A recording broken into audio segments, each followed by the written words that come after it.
Hi, friends. Good heavens. Hi, gang. Yes, sir, this is Clyde Wallach reminding you that anything in this... everything and anything is $4.95. Our salesmen are $4.95. Our Lakewood store is $4.95. I would like to introduce that I've been most anxious to meet. I had the good fortune of watching this gentleman lose me a bet, and I would like you to meet a young man who I believe has a fantastic capacity for showmanship. Moreover, I think that he is one of the living examples of how gullible we can be in many aspects. Mr. Cassius Clay, ladies and gentlemen.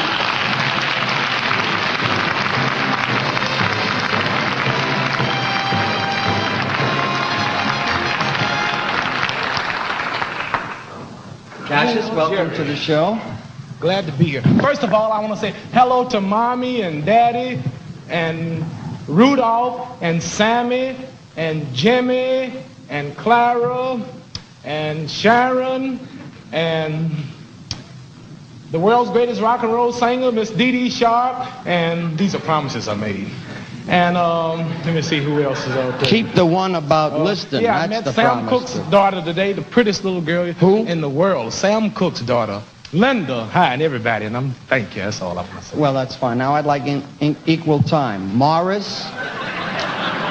Hello to Irving, Yetta, Miriam, Shirley, and the world's greatest Hanukkah maker. Cassius, man, I thought I was crazy, but you got me beat. No, you're not really something, Jerry. You're not crazy at all. I don't think you're crazy. I think that you have a lust for showmanship. No, I was joking. I'm I know really that. great. You're what? I'm really great. Jerry, I'm the greatest fighter that ever stepped foot in the ring. I'm so great, I tell a clown what round he's going down. 15 times I have predicted the exact round. I shook up the world. Just left London, England. Told the heavyweight champion of the British Empire. I said, Tramp, this is no jive. The fight will end in 5. And it did. 55,000 people lost their money. Well, I'm aware of your record, and I know that, as you say, I wouldn't question. If you say you're the greatest, I wouldn't stand here and say you ain't. You smart. You really smart. Now, if I had to back up what you had, I'd say I'm also the greatest. You see, and that everyone else is nuts, and that I was going to have a show even if it wasn't on. Mm-hmm.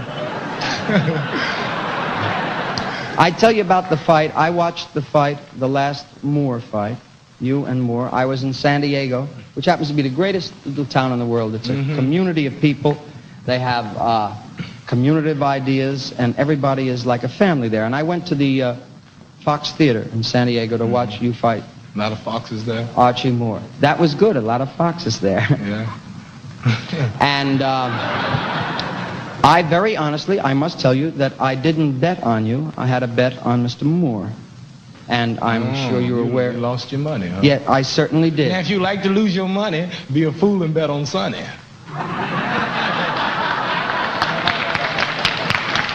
You know what I'm talking about. The big ugly bear, Sonny Liston. The big ugly bear. I'm getting ready to participate. He said. Wait, let's just... Now, you talk too much.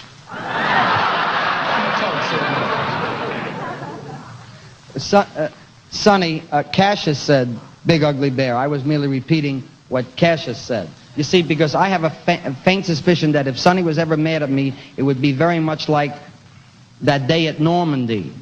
I don't want to be standing in front of him. I met him in Las Vegas when we did our show from Las Vegas. Ain't he something? Oh. You know, I just saw this little monkey act here. Those things have more sense than him.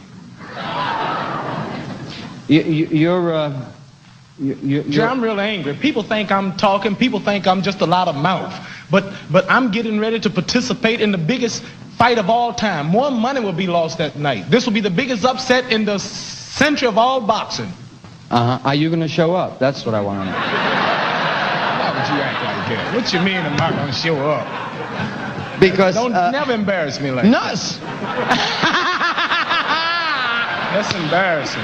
Wait a minute, Cassius, please understand me. I'm not being facetious. I would have said the same thing to Sonny. Sonny Tufts.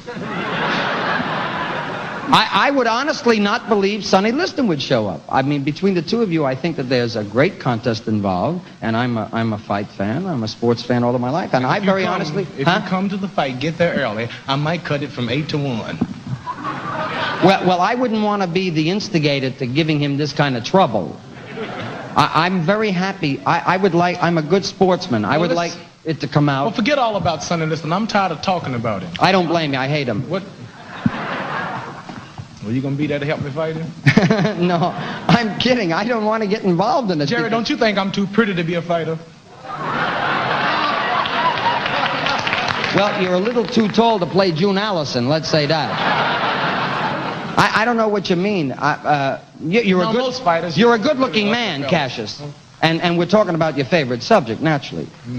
That's right. You're a good-looking man, and I don't understand how you don't have a mark from... I'm the greatest, Jerry. I've had 280 bouts, amateur and professional. 2-time national Golden Glove champion, 2-time national AAU champion, Olympic champion, gold medal and winner in Rome. I'm as pretty as you, and you're not a fighter.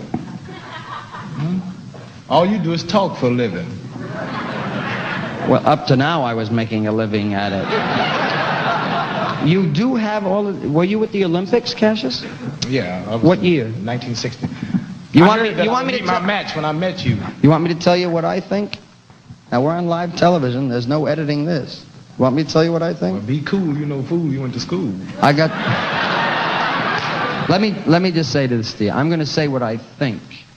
And if what I think you don't like, make your move. Because if I feel froggy, I'll jump. Because I learned a long time ago when I was in school, there's no size that you got to be concerned with as long as you got something behind it, such as enthusiasm and belief. Now, what I'm going to say, just hear this. Because if you don't hear it good, and you get upset with me, I just haven't prepared for... Well, I'd like to get my things in order. Let's say that. Let me tell you what I think. This is what I want to say. I think, and this, of course, is one man's opinion, and I hope I don't embarrass you. And I don't mean to embarrass you, and I certainly don't mean in any way to impose upon your presence here, because I did want you on the show.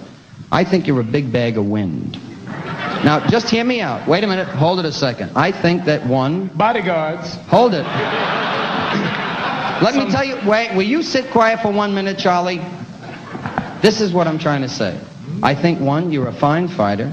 You know what you're doing. And second, most importantly, you know what you're talking about. Except, I think that you are the closest thing to Barnum that we have ever had. I think that you're the damnedest showman that ever lived, and you ain't kidding anybody. Will you let me finish and shut your mouth for 1 minute? And this is just what I believe. He wasn't so small, he wouldn't be talking so bold.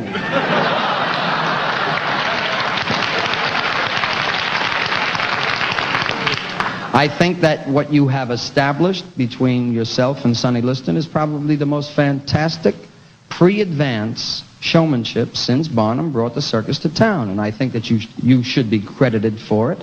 Whether people know or not that beneath this phony exterior is a very sensitive, nice young man, whether they know that or not, they still... know that. Will you let me finish? Do you know you have a 33 1/3 long playing mouth? Not a 33 1/3. 78. 300. All right. See how tough it is to add? Now, will you let me finish? I'm making a point. The point is that whatever your concept is... You hit me. Don't let you get away with it. Now, go on. Go on. Boy, you something else. Go ahead, hit back. I hit you there, hit back. Go ahead.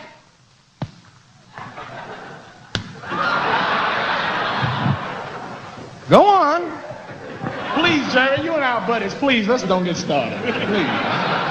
Now, folks, I hit him, didn't I? What did Liston pay you to do that? He just told me to listen, that's all. No, I'm serious. I have a great regard for what you're doing. And I wish you all of the best. I'm rooting for you. And I think that the people, knowing full well that you're a good showman, I also think they should know all of this is unrehearsed. well, if they don't know that it's unrehearsed, and if they don't know that live television should work this way, I think it's a little late Also, now. a man tagged me and get away with it. It's unrehearsed.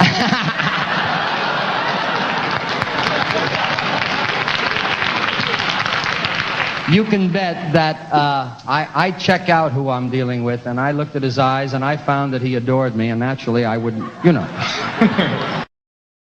Up to now is probably the best showmanship that's happened in the fight racket in a lot of years, and it needs it. I think that the fight game needs somebody with color and somebody with excitement, and you have given it to one them. thing, if you be Yes. quiet for a minute. Look, Jerry.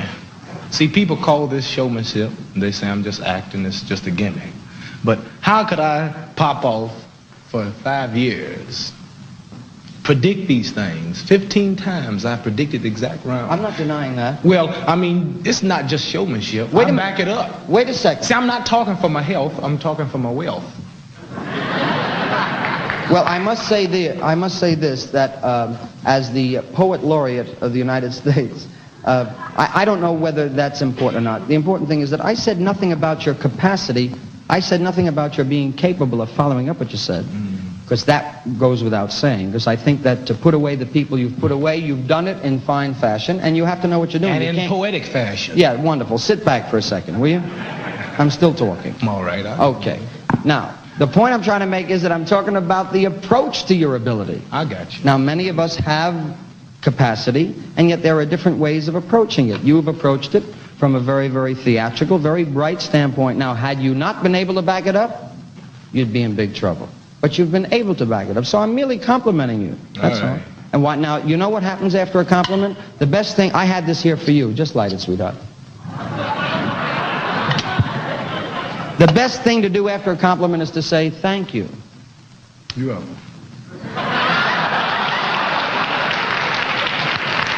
Or I'll take it I'm back. Talking. You got me beat. Somebody told me. And whenever a man can have a 2-hour program and unrehearsed for 2 hours, he can beat me talking. No, you don't have to talk.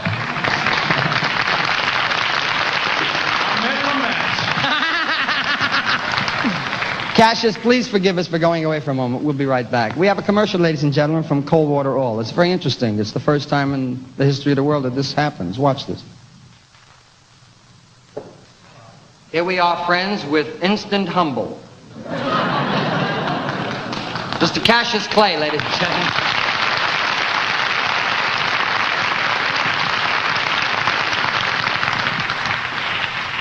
Cassius, let me say that when you said it was unrehearsed, I'm sure that an awful lot of people, an awful lot of skeptics aren't aware of this, but I give you my word, ladies and gentlemen, it has not been rehearsed in any way.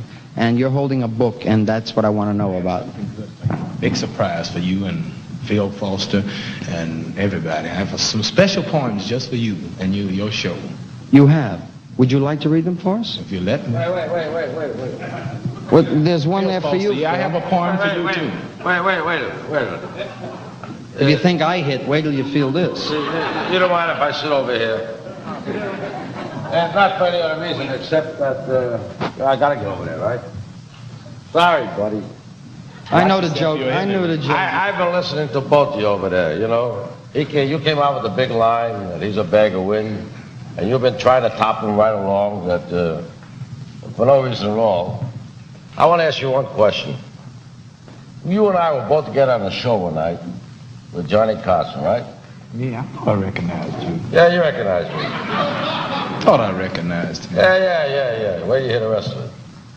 And that was right before you fought Doug Jones, right?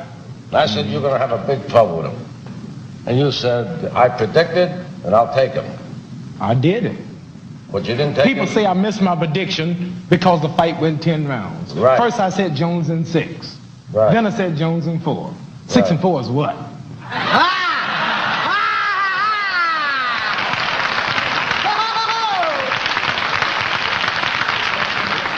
Well, Wait a minute. What is that? it's right. 6 and 4 is 10. I always thought it was 6 and 8. Yeah, also, let me say one other thing here while we're out of it. The 6 and 4 is 10. Everybody's screaming. He's going to make me angry. Man, man. kind I'm of gonna pretty have good. to- Just let me tell you something then. That night I saw the fight, and so did a lot of other people there. And a lot of people came away with the opinion you did not win that fight.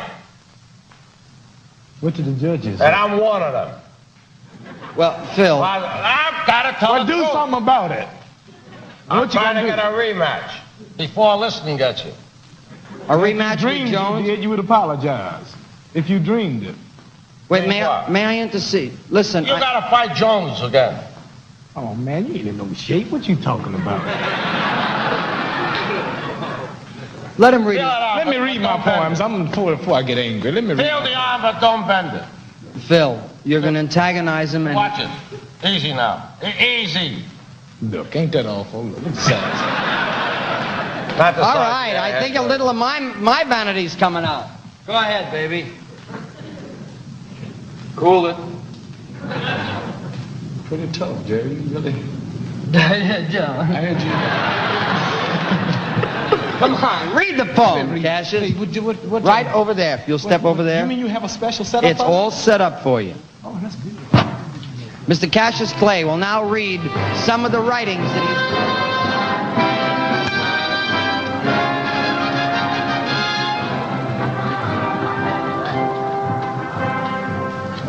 Reminds me of the Olympics in Rome, Italy. Let me see here. I have a pretty little poem. Who will I start with now? You know, I'm a poet, Jerry.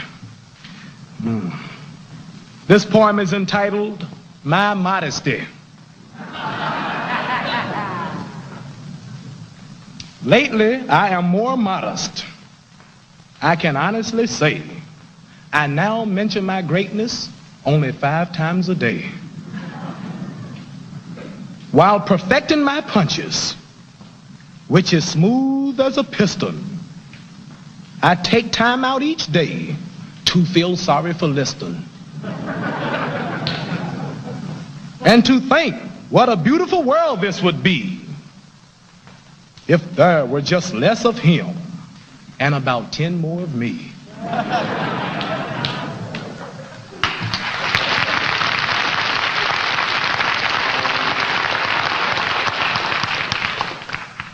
This poem is entitled Trees. And this is dedicated especially to my friend Phil Foster. I don't want to hear it.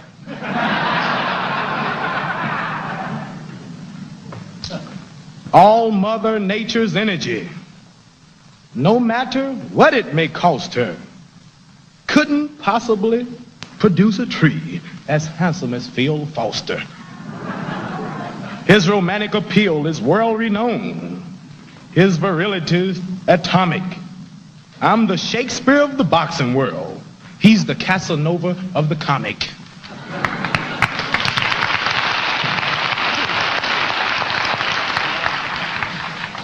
Now for the main event, to my friend Jerry. Jerry Lewis, this is to you. To my friend Mr. Lewis, that magnificent clown, who remains at the top, though his show has gone down. Though the critics gave him an unfriendly reception, no one wins all the time, though I am an exception. When he's old and senile, he still will be funny, laying folks in the aisle, just like I will do Sonny. That was just for you. Cassius Clay, ladies and gentlemen. Cassius, thank you. Very much. And A real cheer. anytime you want me, just call me. Cassius Clay.